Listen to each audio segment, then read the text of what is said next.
안녕하세요. 저는 식당을 운영하고 있는 50대 자영업자입니다. 여기 올라오는 사연 하나도 빠짐없이 챙겨보는 애청자예요. 오늘은 오랜만에 묵혀뒀던 제 얘기를 하고 싶어 이렇게 글을 쓰게 됐습니다. 가족 때문에 그 누구보다 불행한 삶을 살다 또 가족 때문에 인생 역전에 성공했거든요. 하지만 좋은 일일수록 감춰야 한다고 친한 친구에게조차 이 일을 털어놓은 적이 없네요. 무슨 일인지 궁금하시죠? 그럼 지금부터 천천히 이야기를 풀어나가 볼게요. 요즘 가정에서 학대받는 어린애들 소식이 뉴스에 참 많이 나오잖아요. 그걸 보면 너무 가슴이 아픈데 사실 저도 어릴 때 부모님에게 맞고 살았답니다. 저를 낳아준 엄마는 제가 걸음마를 떼기도 전에 돌아가셨고요. 아버지와 새어머니 밑에서 자랐거든요. 제가 아주 어렸을 땐 물론 구박은 받았지만 맞지는 않았던 것 같아요. 그러나 부모님 사이에서 남동생이 태어나면서 제 지옥도 시작됐죠. 새어머니는 제가 질투로 남동생을 해칠까봐 불안해하셨어요. 남동생이 울길래 가서 안고 달래줬더니 지금 누구한테 손을 대냐면서 제 뺨을 때렸죠. 그게 시작이었어요. 그 뒤로 새어머니는 숙제를 안 했다. 밥을 너무 늦게 먹는다. 동생 분유를 안 챙겼다 등등 갖가지 이유로 저를 때렸습니다. 옆에서 지켜보던 아버지도 말리긴커녕 오히려 같이 때렸어요. 저 같은 구제불능은 맞아야 정신을 차린다면서요. 그 집에서 전 천덕꾸러기의 눈에 가시였습니다. 동생도 자라할수록 저를 우습게 여겼죠. 제가 조금만 자기 말을 안 들어도 너 엄마한테 이른다. 그럼 또 맞을 텐데 괜찮겠어? 하면서 저를 협박하곤 했어요. 그런 상황에서 제가 할 수 있는 건 빨리 어른이 되길 바라는 것뿐이었어요. 성인이 되면 이 지긋지긋한 집구석에서 도망쳐 어디로든 떠날 수 있을 테고 나 홀로 평화롭게 살 수 있을 거라 믿었죠. 하지만 폭력의 수위는 나날이 심해졌습니다. 제가 중학교를 졸업할 즈음 어느 날이었어요. 새어머니가 시킨 창고 청소를 하고 있는데 아버지가 부르더군요. 아버지는 농사꾼이었는데 그때가 겨울이라서 일이 많지 않아 술을 자주 드실 때였죠. 아니나 다를까 아버지는 대낮인데도 잔뜩 취해 있었어요. 제게 곁들일 안주가 없다면서 슈퍼에서 좀 사오라고 하더군요. 제가 먹고 싶은 과자도 사라면서요. 난감하더라고요. 새어머니가 자기 돌아올 때까지 창고 청소를 다 끝내놓으라고 한 상태였거든요. 근데 창고가 너무 더러워서 아직 반도 못 끝낸 상태였어요. 망설이던 저는 아버지에게 어머니가 창고 청소를 시켜서요. 이거 다 하고 싸드리면 안 될까요? 하고 물었죠. 그러자 아버지는 벌컥 성을 냈어요. 지금 너희 엄마 말이 나보다 우선이라 이거야. 너도 남 무시하냐? 어디 감히 하늘 같은 아버지한테 아버지 그게 아니라 닥쳐 넌 역시 좀 맞아야겠다. 아버지는 냅다 상을 얻고는 옆에 있던 빗자루로 저를 때리기 시작했어요. 평소 같으면 서너 대 때리다 멈췄을 텐데 술에 취해서 그런지 정말 마구잡이로 무자비하게 패더군요. 빗자루가 제 머리에 닿는 순간 극심한 통증과 함께 뜨끈한 무언가가 흘러내렸어요. 피였습니다. 그대로 가만히 있다가 아버지가 저를 죽일 것 같더라고요. 저는 아버지를 밀치고 죽을 힘을 다해 대문 밖으로 내달렸습니다. 뒤에서 아버지가 너 거기 안 서. 잡히면 그때 내 손에 죽을 줄 알아. 하고 고함을 질렀지만 멈추지 않았죠. 한동안 제 뒤를 쫓던 아버지는 어느 순간 포기했는지 더는 보이지 않았어요. 그래도 두려운 마음에 계속 앞을 향해 달렸죠. 무의식적으로 살려면 이 동네를 떠나야 한다는 생각을 했던가 봐요. 정신을 차리니 터미널 앞이더군요. 그런데 그동안 모아둔 돈을 전부 두고 나와서 땡전 한 푼 없었죠. 이대로 다시 집에 가는 수밖에 없나? 눈앞이 캄캄하더라고요. 집에 가면 이번이야말로 맞아 죽을 거란 생각에 절로 눈물이 나더군요. 그렇게 얼마나 울고 있었을까요? 갑자기 웬 젊은 여자 한 분이 제게 다가오셨어요. 얘야 너 왜 우니? 저는 흐느끼는 와중에도 저 차비가 없어서요. 하고 말했어요. 그러자 그 여자는 가만히 제 행색을 살피더군요. 피에 젖은 머리카락과 멍으로 얼룩덜룩한 팔다리. 신발은커녕 양말도 못 신은 맨발 누가 봐도 집에서 급하게 도망친 꼴이었죠. 저는 여자가 저를 경찰서로 데려갈까봐 덜컥 겁이 났어요. 하지만 뜻밖에도 그분은 지갑을 꺼내 제게 10,000원짜리 한 장을 건넸습니다. 어릴 때 내 생각나서 주는 거야. 받아. 어디서든 잘 살고. 생각지도 못한 호의에 얼마나 놀랐는지 몰라요. 제가 멍하니 바라만 보자 여자는 제 손에 억지로 돈을 쥐어줬어요. 그리고는 그대로 떠나버렸죠. 너무 고마웠어요. 돌이켜 생각해보면 그건 제가 타인에게 받은 처시로이자 보험이었어요. 왠지 모르게 용기가 샘솟는 기분이었죠. 저는 울음을 그치고 그 돈으로 서울행 버스표를 끊었어요. 남들처럼 딱히 서울에 대한 로망이 있는 건 아니었어요. 그저 부모님 눈을 피해 살기 위해선 멀고 복잡한 대도시인 서울이 딱이라고 생각해 선택한 거였죠. 서울에 도착하자마자 저는 바로 일자리부터 알아봤어요. 하지만 나이도 어리고 변별한 기술도 없는 제가 할 수 있는 일은 많지 않았죠. 시장 한켠에 있는 국수집의 사정사정에서 간신히 설거지 일을 할 수 있었죠. 쭈그리고 앉아 끝도 없이 밀려오는 더러운 그릇을 씻다 보면 온몸이 성한 곳이 없었습니다. 그래도 나를 때리고 겁박하는 새어머니와 아버지가 없다는 것만으로도 살겠더라고요. 동장도 없어서 현금으로 월급을 받았는데 조금씩 두둑해져가는 지폐 따발을 보는 것도 행복했죠. 그 돈으로 저는 작은 사글빵을 얻었어요. 옥탑이라 여름엔 덥고 겨울엔 추운데다 지저분했지만 그래도 제 몸 하나 누일 공간이 생겼다는데 안도했죠. 그전엔 월세 낼 돈도 없어 찜질방을 전전했거든요. 몇 년 뒤 성인이 된 후로는 제약 없이 더 많은 일을 할 수 있었습니다. 그래도 배운 게 도둑질이라고 처음 일을 국수집에서 해서 그런지 계속 식당만 전전하게 되더군요. 이곳저곳 돌다 제가 정착한 곳은 국밥집이었습니다. 동네 맛집으로 소문나 손님들이 끊이지 않는 곳이었죠. 엉덩이 한번 붙을 틈 없이 바쁘게 일해야 하는 곳이었지만 그래도 급여가 제법 센 편이었어요. 오래오래 일해서 목돈을 마련해야겠다 의지를 다졌죠. 하지만 그런 제 의지는 얼마 못 가 무너졌어요. 그 국밥집에 오는 손님들 질이 너무 나빴거든요. 인근에 공사판이 있어서 노가다 뛰는 사람들이 많이 왔는데 국밥에 술 한 잔 걸치면 금세 거칠어졌어요. 야야거리면서 하대하는 건 기본이었고요. 옆에 앉아 술 한 잔 따라 보라며 억지를 부리는 사람들도 있었죠. 남자에 대한 면역이 없다 보니 그런 손님들이 오면 참 난감했어요. 그나마 바깥 사장님이 있으면 막아주곤 했지만 없을 땐 알아서 제주껏 피해야 했죠. 그날도 마찬가지였어요. 웬 아저씨 손님이 대낮부터 소주를 2병이나 비운다 했더니만 대뜸 저를 부르더니 자기 옆에 앉으라고 하더군요. 술 좀 따라달라면서요. 저는 여긴 종업원이 술 따르는 곳이 아니에요 하고 말했어요. 그러자 그 아저씨는 뭐 손님이 따르라면 따르는 거지 왜 말이 그렇게 많아 하면서 성을 내더군요. 두려운 마음에 카운터를 살폈지만 바깥 사장님은 없었어요. 잠깐 동네 마실이라도 나간 듯 했죠. 그 사이 아저씨는 제 손목을 잡고 억지로 자기 옆에 앉히려 했습니다. 이리 와서 좀 앉아봐.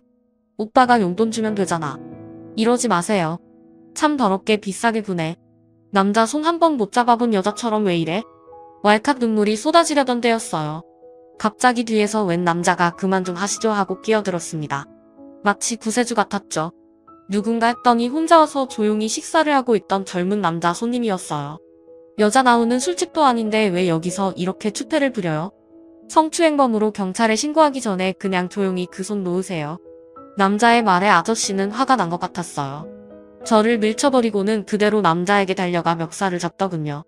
이 자식이 어디 건방지게 어른한테 야 너 몇 살이야? 몇 살이나 처먹었길래 어른한테 성추행범이니 뭐니 개소리를 해? 몇 살이면 뭐? 그러는 당신은 나이 먹고 이런 쓰레기짓 하는 게 자랑이야? 덩치 차이가 제법 났는데도 남자는 조금도 두려워하지 않았어요. 오히려 멱살 잡은 아저씨의 팔을 잡더니 그대로 뿌리쳐버렸죠. 보기보다 꽤 힘이 세 보였어요. 아저씨도 그걸 느꼈던가 봐요. 이 새빨갛게 어린 게 요즘 애들은 이래서 안 된다니까.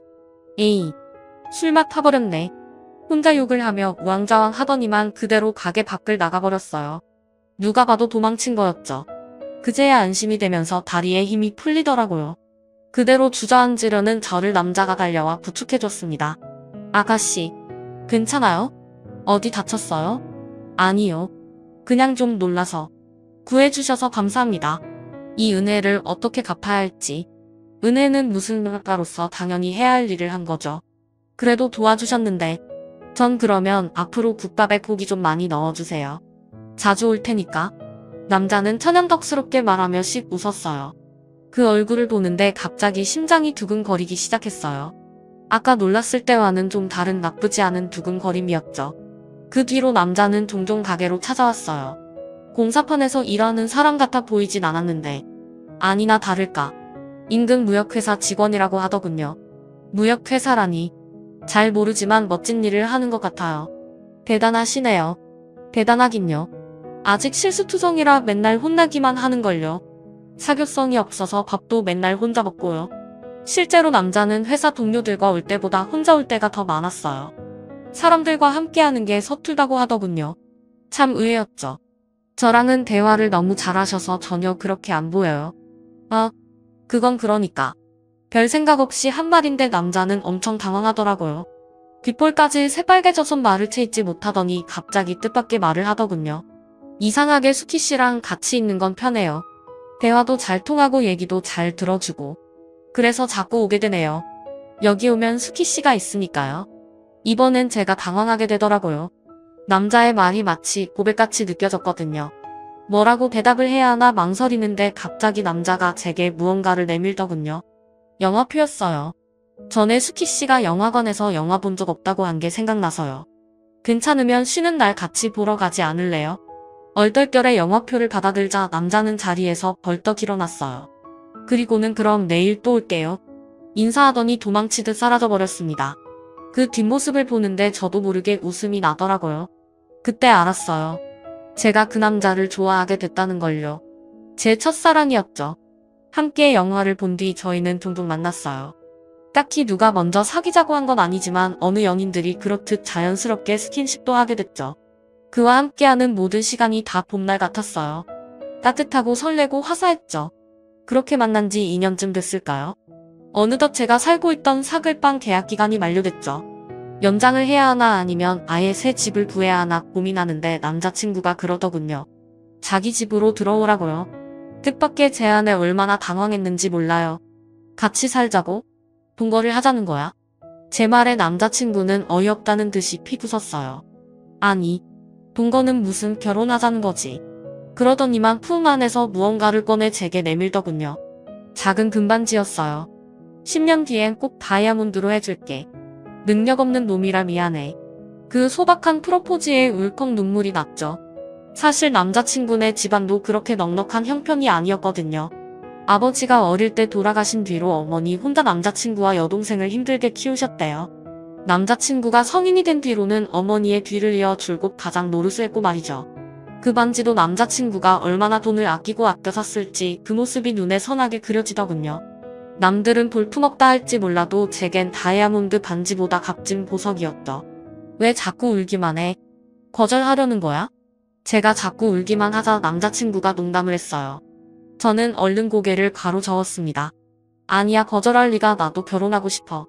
당신 닮은 애기도 낳고 싶고 평생 같이 늙어가고 싶어. 제 대답에 남자친구가 저를 와락 끌어안았어요. 그리고 그 어느 때보다 길고 긴 입맞춤을 해줬죠. 다행히 예비 시어머니도 저희의 결혼 소식을 두 팔 벌려 환영해 주셨어요. 오히려 없는 집에 시집 오게 미안하다며 죄스러워하셨죠. 그 아들의 그 어머니였다거나 할까요?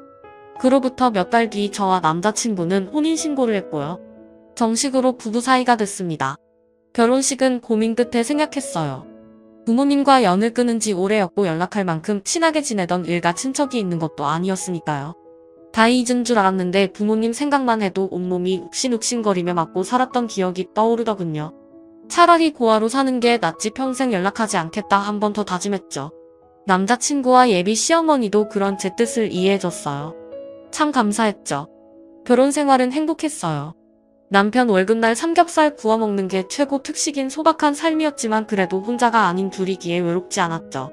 결혼한 지 1년쯤 됐을 무렵 그토록 바라던 아기도 찾아왔습니다. 저와 남편을 반씩 닮은 예쁜 딸이었죠.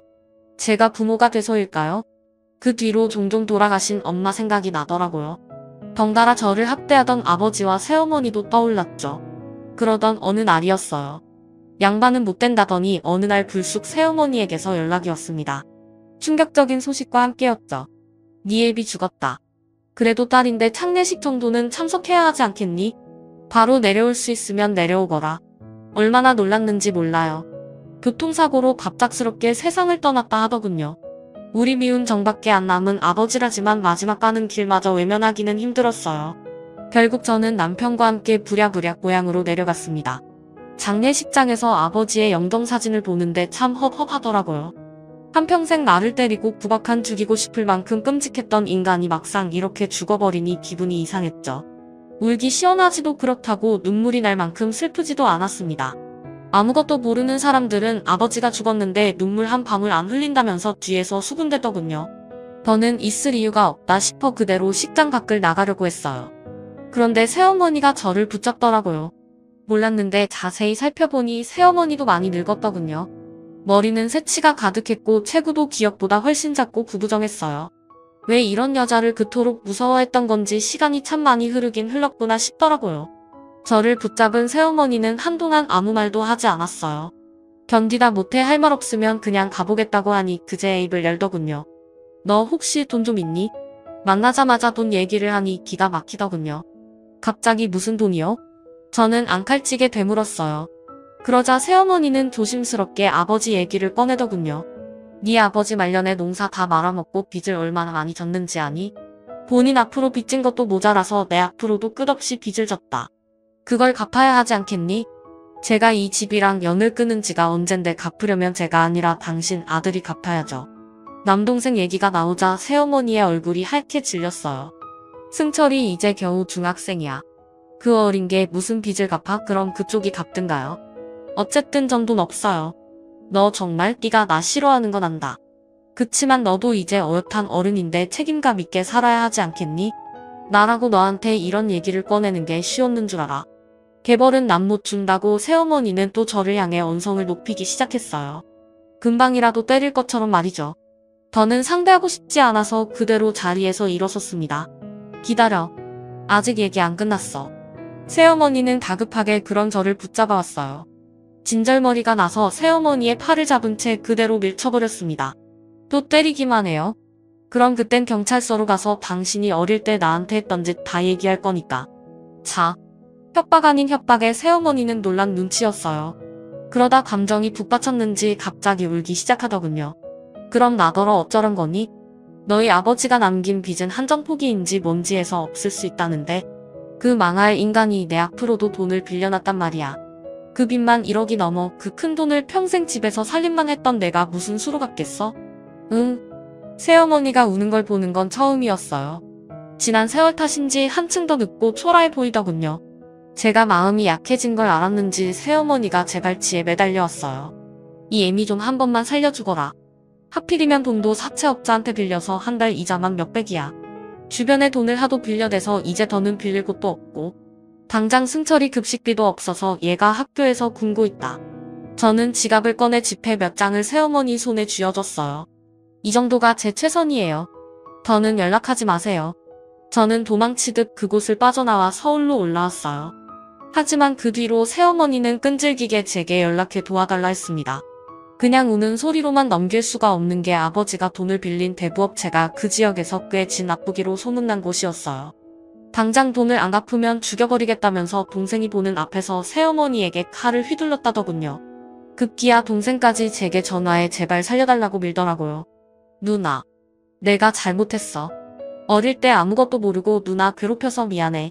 내가 뭐든 다 할 테니까 제발 우리 엄마랑 나 한 번만 살려주라. 이 은혜는 내가 커서 꼭 갚을게. 어린 동생까지 그렇게 매달리니 더는 무시할 수가 없었습니다.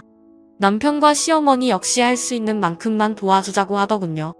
결국 저는 여러 시중은행과 카드사에 나눠서 돈을 빌렸어요. 주부인 제 앞으론 대출이 나오지 않아서 전부 남편 명의로 빌려야 했죠. 그런데도 남편은 지금까지 성실하게 일하길 잘했네. 다행이다. 그치? 빚은 앞으로 우리 둘이 열심히 갚아나가자. 아직 젊으니까 괜찮아 하면서 웃을 뿐이었어요. 너무 미안하고 고마웠죠. 저는 어렵게 마련한 돈으로 새어머니의 빚을 전부 갚아줬습니다. 새어머니는 서울까지 올라와서 고맙다며 제 손을 잡고 눈물을 흘렸어요. 내가 다시 만나서까지 이렇게 못나게 꾸려서 미안하다. 믿을지 모르겠지만 내가 그렇게 떠난 뒤에 종종 내 생각이 났어. 어린 너한테 너무 모질게만 꾸려서 늦었지만 지금이라도 사과하마. 그 사과에 당장 새어머니에게 남아있던 앙금이 스르르 녹은 건 아니었어요. 그래도 지난날에 불우했던 제 과거를 조금은 보상받은 기분이었죠. 집에 빚이 생기니 더는 살림과 육아만 할 수가 없더라고요. 저는 어린 딸을 시어머니에게 맡기고 다시 일자리를 알아보기 시작했습니다. 식당 일은 영 돈이 안 돼서 뭔가 더 좋은 일자리가 없을까 알아보는데 때마침 지인 한 명이 간병인 일을 추천해 주더군요. 요양사와 달리 자격증도 필요 없고 돈도 많이 준다면서요. 저는 바로 지인이 소개해준 인력사무소로 갔습니다. 젊은 데다 식당 경력도 있어서 그런지 바로 한 병원에서 일을 시작할 수 있었죠. 힘들 거라고 어느 정도 각오는 했는데 예상보다 훨씬 더 힘들더라고요. 간병인을 쓸 정도면 몸을 못 가눌 정도로 중병인 환자들이 대부분인데 옆에서 이동할 때나 밥 먹을 때 수발되는 건 물론 대소변까지 받아야 할 때도 있었죠. 또 정신이 온전치 못한 분들도 많아서 머리카락을 잡고 때리거나 폭언을 하는 분들도 많았어요. 그래도 이를 악물고 버텼어요. 저 때문에 남편이 지게 된 그 억대 빚을 생각하면 그럴 수밖에 없었죠. 그러던 어느 날이었어요. 평소처럼 간병일을 마치고 퇴근하는데 인력사무소에서 연락이 왔죠. 무슨 일인가 했는데 혹시 입주 간병을 할 생각은 없냐고 하더군요. 암에 걸린 할머니 한 분이 숙식 간병인을 구하는데 보수가 꽤 세다면서요. 들어보니 제가 받고 있는 돈의 무려 3배였어요. 게다가 병원에서 일하는 것보다 훨씬 몸이 편할 거라고 하더군요.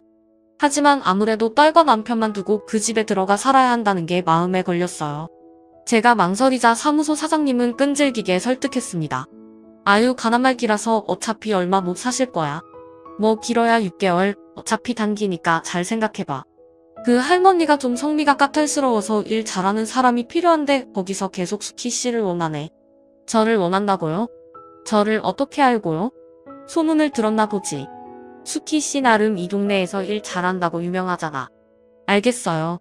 생각해볼게요. 저는 집에 돌아가자마자 남편과 상의했어요. 남편은 늘 그렇듯이 제 선택을 존중하겠다고 하더군요. 혹시 진이 때문에 그런 거면 걱정하지 마. 내가 잘 돌볼게. 요즘 토요일 출근도 잘 안 해서 주말엔 어머니한테 안 맡기고 내가 돌볼 수 있을 거야. 그러니까 그게 당신 몸에 좀 더 편한 일이면 그걸 했으면 좋겠어. 남편의 배려에 눈물이 핑 돌았어요. 고민 끝에 저는 제안을 받아들였고요. 간병할 분집이 있는 교회로 떠나게 됐습니다. 처음 그 집에 도착했을 때 얼마나 놀랐는지 몰라요. 정원과 수영장이 달린 3층짜리 대저택에 그 안을 가득 채운 값비싼 가구며 골동품까지. 부자라는 말을 듣긴 했지만 상상 이상이더군요. 가정부 아주머니의 안내를 받아 만난 할머니는 생각보다 정정했어요. 헬쑥하긴 했지만 죽을 날을 받아둔 암 환자처럼 보이진 않았죠. 이름이 수키라고 했나? 참 예쁘게도 생겼네. 앞으로 잘 부탁해요. 무엇보다 까탈스럽다는 사무소 사장님의 말과 달리 할머니는 몹시 자상했어요. 어지간한 건 본인이 다 직접 하시려고 해서 제가 하는 일은 끽해야 옆에서 책을 읽어드리거나 같이 산책을 하는 게 전부였죠.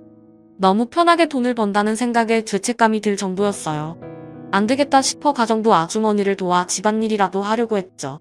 하지만 할머니는 그마저도 못하게 했습니다. 됐어. 일하는 사람 따로 있는데 자네가 뭐하러 그런 거래. 저도 일하는 사람이에요, 할머니. 간병인으로 온 건데 할머니가 간병일은 하나도 안 시키시니 어째요. 이런 거라도 해야 돈값을 하죠. 그냥 이렇게 옆에서 노인네 태워 상대만 해줘도 충분해. 할머니는 제 이야기 듣는 걸 좋아했어요.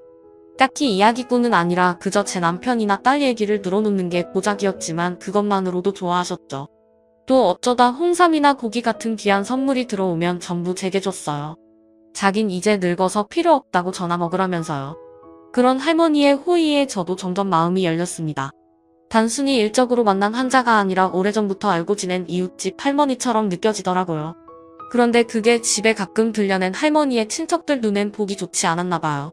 특히 할머니의 조카라는 분이 못마땅해했죠.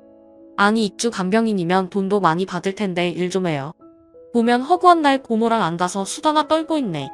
고모 죽으면 이 집이며 돈 다 내거들 텐데 결국 그쪽이 내 돈 축 내고 있는 거라고요. 알겠어요? 죄송합니다. 뭘 하려고 해도 할머니가 워낙 정정하셔서. 내 참 그런 간병인은 왜 쓴대? 가난말기가 아니라 치매인 거 아니야.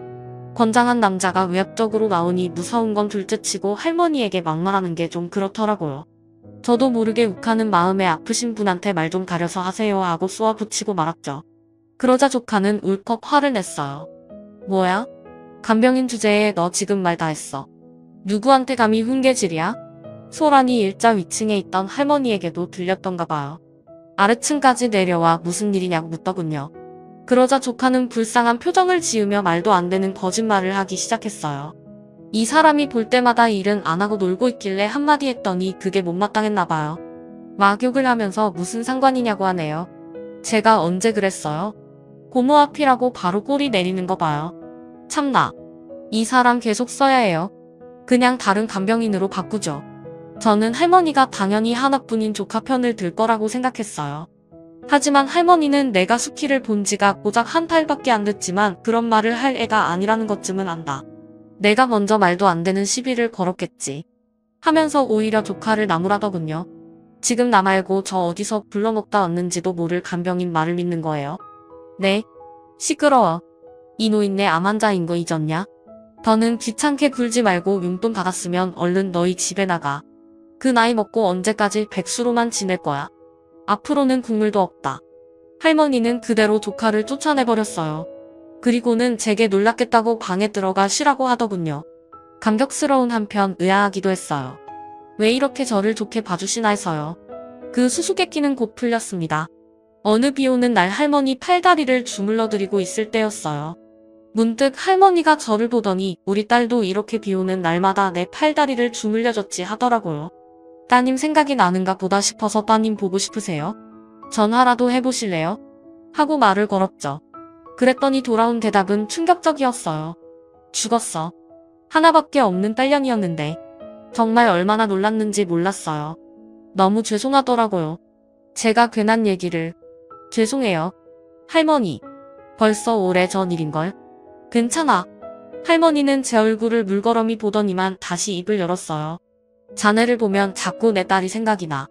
딱 자네 나이만 할 때 죽었거든. 그렇게 죽을 걸 알았으면 그때 그렇게 보내는 게 아니었는데. 그제야 알 것 같더라고요. 할머니가 왜 그렇게 제게 친절했는지요. 저를 보면 자꾸 딸 생각이 나서 그랬던 거죠. 할머니 말하는 걸 듣고 있자니 뭔가 사연이 더 있는 것 같더라고요. 저는 조심스럽게 다시 입을 열었어요. 따님이랑 무슨 일 있으셨어요? 금이야 오기야 잘 키워놨더니만 왜 논팽이 같은 놈이랑 결혼하겠다잖아.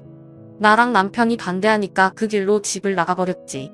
딸도 남편도 고집이 너무 세서 몇 년 동안 서로 찾긴커녕 연락도 안 했어. 끽해야 지 결혼사진 한 장 보내온 게 전부였지. 마치 시위하듯이 말이야. 그게 괘씸해서 그 이후로부터 더 모른 척 살았는데 그 세월이 너무 후회스럽네. 할머니의 얘기가 남들 같지 않았어요. 저도 돌아가신 아버지와 그렇게 생각지도 못하게 이별했으니까요. 또 떼어놓고 온 제 어린 딸도 생각나더군요. 저도 모르게 할머니를 끌어안고 말했어요. 하늘에 있는 따님 분도 할머니 마음 다 이해하실 거예요. 나중에 만나면 지금 앙금도 싹 풀릴 테니까 너무 걱정 마세요.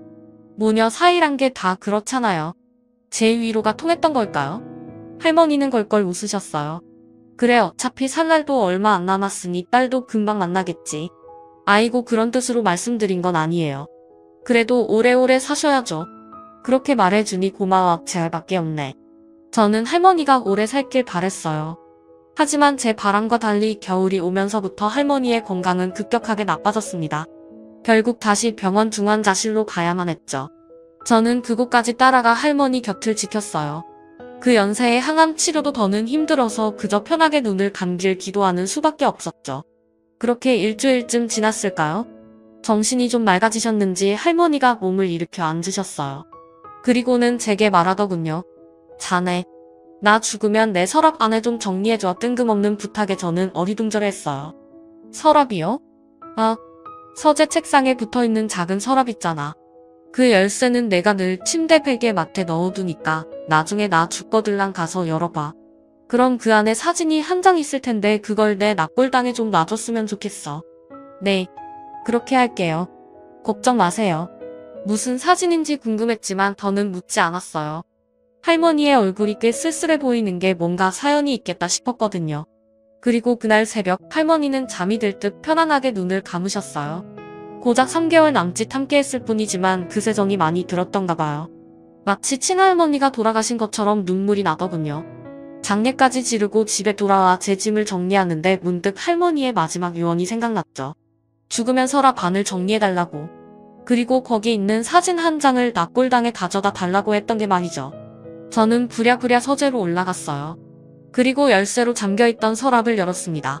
서랍 안은 생전 할머니의 성품처럼 간결하고 깨끗했어요. 수첩, 필기구, 몇 장의 편지, 그리고 사진 한 장이 뒤집어진 채 놓여 있었죠. 할머니가 말한 사진이 이건가? 별 생각 없이 사진을 확인한 저는 그 자리에서 입을 틀어막고 말았습니다. 너무 놀라서 비명이 나올 것 같았거든요. 그 사진은 저도 익히 잘 알고 있는 거였어요. 왜냐하면 저희 부모님의 결혼 사진이었거든요. 죽은 엄마와 아빠의 젊을 저 얼굴을 보고 있자니 소름이 끼쳤어요. 도대체 이게 어떻게 된 일인지 알 수가 없었죠. 저는 할머니의 유언도 잊고 그 자리를 도망치듯 빠져나왔습니다. 너무 무서웠어요. 그럴 때 생각나는 건 역시 남편뿐이더군요. 저는 바로 집으로 달려가 남편을 만났죠. 당신 왜 그래? 무슨 일 있어? 저는 남편에게 횡설수설 있었던 일을 설명했어요. 용케 알아들은 남편이 같이 가서 확인해보자고 하더군요. 아마 당신이 잘못 본 걸 거야. 거기 당신 부모님 사진이 있을 리가 없잖아. 그렇겠지? 내가 요즘 잠을 통 못 잤어서. 얼른 가서 정리하고 오자. 내가 같이 갈게. 저는 남편과 함께 다시 할머니 집을 찾았어요. 곧장 서재로 가서 서랍을 열었는데 제 차 사진을 봐도 저희 부모님의 결혼 사진이 분명했습니다. 아니야 여보, 확실해. 이거 우리 엄마랑 아버지 맞아. 그쯤 되니 남편도 뭔가 이상하다 싶었나 봐요. 서랍 여기저기를 뒤지더니 밀봉된 편지 한 통을 찾았습니다. 거기엔 제 이름이 쓰여 있었죠. 여보, 이거 할머니가 당신 앞으로 남긴 편지 같은데? 한번 뜯어서 읽어보자. 저는 바로 편지를 뜯어봤어요. 남편의 말처럼 할머니가 제게 쓰신 편지가 맞더군요. 그리고 그 편지에 쓰여진 너무 충격적인 진실에 전 그대로 굳어버리고 말았습니다. 믿을 수 없게도 편지는 사랑하는 내 손녀딸 수키야로 시작됐어요. 맞아요. 서랍 속 사진은 언젠가 할머니가 말했던 그 사진 집 나간 딸이 보냈다는 결혼 사진이었어요. 할머니의 집 나간 딸은 바로 돌아가신 제 엄마였고, 즉 할머니는 저희 외할머니였던 거죠. 할머니는 그 사실을 알고 있었어요. 딸이 죽고 나서야 손녀가 하나 있는 걸 알게 됐지. 그땐 우리 딸을 죽게 한 게 너와 네 아비 같아서 꼴도 보기 싫었는데 그 뒤로도 자꾸만 생각이 나더구나. 그래도 늙은이의 고집으로 끝끝내 모른 척하고 살았는데 안 걸려 얼마 못 산다는 말을 들으니 제일 먼저 숙희네 생각부터 나더구나. 할머니는 그렇게 일부러 저를 수소문해서 직접 간병인으로 고용한 거였어요. 어쩐지 저를 콕 집어 지명한 게 이상하다 싶었는데 그런 속사정이 숨어 있었던 거였죠. 할머니는 본인이 외할머니라는 걸 몇 번이나 밝히고 싶었는데 용기가 나지 않았다고 하더군요. 어차피 곧 죽는 마당에 괜한 상처만 주게 될 것 같다고요. 더 충격적인 일은 거기서 끝이 아니었습니다. 할머니는 이날 이때까지 어린 손녀를 홀로 내버려 둔 게 참 죄스러웠던가 봐요. 제가 그리 넉넉하지 못하게 사는 걸 보니 더 마음이 아프셨고요. 믿을 수 없게도 할머니는 죽기 전 마지막 선물로 본인의 모든 유산을 다 제게 물려주고 싶다고 하더군요. 이 할미의 처음이자 마지막 선물이라고 생각하거라. 어차피 내가 죽으면 제 1순위 상속인은 숙인 너야. 당연히 받아야 하는 거니 부담 갖지 말거라. 아마 며칠 후에 내 변호사가 찾아갈 테니 너무 놀라지 말거라. 너랑 함께하는 지난 3개월이 참 행복했다. 나 없이 애미 없이도 착하고 어질게 사라져서 고맙다. 할머니가 쓴 편지의 마지막 문장까지 읽었을 때도 여전히 저는 멍한 상태였어요. 현실감이 하나도 없었죠. 당신 괜찮아? 일단 집으로 돌아가자. 아마 남편이 없었으면 저는 그 자리에서 어떻게 돼버렸을지도 모르겠어요. 저는 남편의 손에 이끌려 집으로 돌아왔어요. 그리고 충격적인 진실에 몸이 놀란 건지 사흘 밤낮을 알아 누웠습니다. 그로부터 며칠 뒤 할머니 말씀처럼 변호사 한 명이 찾아왔어요. 제가 상속받게 될 유산만 수십억에 달하더군요. 도저히 믿을 수가 없었죠. 이 사실을 알게 된 할머니의 친척들 몇 명이 이건 말도 안 된다면서 저더러 사기꾼이라고 난리를 쳤어요. 특히 할머니의 조카는 저를 직접 고소까지 했죠. 너 내가 처음 볼 때부터 수상하다 했어. 애초에 우리 고모 재산 노리고 접근했던 거 모를 줄 알아? 두고 봐. 내가 반드시 너 콩밥 먹일 테니까. 내 피 같은 돈을 너한테 뺏길 것 같아? 그 모습을 보고 있자니 참 기가 막히더군요. 그저 돈, 고인에 대한 애정이나 슬픔 같은 건 조금도 찾아볼 수가 없었죠. 저는 이번에도 지지 않고 대거리를 했어요. 저는 그저 할머니의 유언대로 당연히 제가 받아야 할 돈을 받는 것뿐인데 제가 콩밥을 왜 먹어요? 먹는다면 필요할 때만 찾아와서 할머니 돈을 뜯어간 기생충 같은 당신이 먹어야죠. 안 그래요? 뭐? 기생충? 너 말 다 했어? 왜요? 한 대 치기라도 하게요? 그러세요. 그럼 진짜 콩밥 먹일 수 있을 것 같은데. 저야 환영이죠. 제 말에 조카는 저를 차마 때리지도 못하고 이만 갈았어요. 그러더니 두고 보자며 그대로 사라져버렸죠. 하지만 하나도 무섭지 않았어요. 결국 조카는 저를 고소했지만 재판이야 당연히 저의 승리였죠. 신자검사 결과 저는 할머니의 친손녀가 맞았거든요. 급기야 조카는 억울하다면서 내 돈 내놓으라며 저를 찾아와 행패를 부렸습니다. 저는 할머니의 변호사였던 분의 도움을 받아 접근금지 처분을 걸렀어요. 다행히 받아들여졌고 외가에선 그 조카를 해외로 보내버렸습니다. 할머니 재산이 다 제 손아귀에 있으니 눈치를 볼 수밖에 없었겠죠. 재판이 끝나고 모든 상속 절차가 마무리된 뒤 저는 할머니를 다시 찾았어요. 그리고 할머니의 마지막 유언대로 납불당 자리에 부모님의 사진과 제 사진을 놓아드렸죠. 할머니와 함께했던 지난 3개월이 아득히 먼 꿈처럼 느껴지더군요. 왜 진작 제게 진실을 말해주지 않은 건지 원망스럽기도 했지만 할머니 마음이 이해가 안 가는 건 아니었습니다. 건강하고 정정하셨다면 말씀하셨겠죠. 하지만 할머니는 그때 시한부 선고를 받은 암 환자였으니까요. 곧 이별하게 될 텐데 혈육이라는 걸 내세워 더 상처를 주는 건 아닐까 걱정이 됐던 거겠죠. 그 뒤로 저는 잘 살고 있어요. 할머니가 물려주신 유산으로 빚을 다 갚고 지금은 남편과 작은 식당을 운영하며 살고 있습니다. 평생 편하게 놀고 먹을 수 있을 만큼 큰 돈이 생겼지만 남편도 저도 너무 욕심은 부리지 않으려고 해요. 뒀다가 정말 필요한 일이 있을 때만 쓰려고 합니다. 어려운 이웃들을 위해 상당 부분 기부도 많이 했네요. 설마 제가 남에게 베풀며 살 수 있는 날이 올 거라고는 꿈에도 생각하지 못했어요. 역시 한 치 앞도 모르는 게 사람 인생인가 봅니다. 그러니 지금 힘들게 살고 계신 분들이 있다면 희망을 잃지 말고 앞으로 나아가시길 바랍니다. 긴 얘기 들어주셔서 감사합니다. 모두 건강하세요. 감사합니다.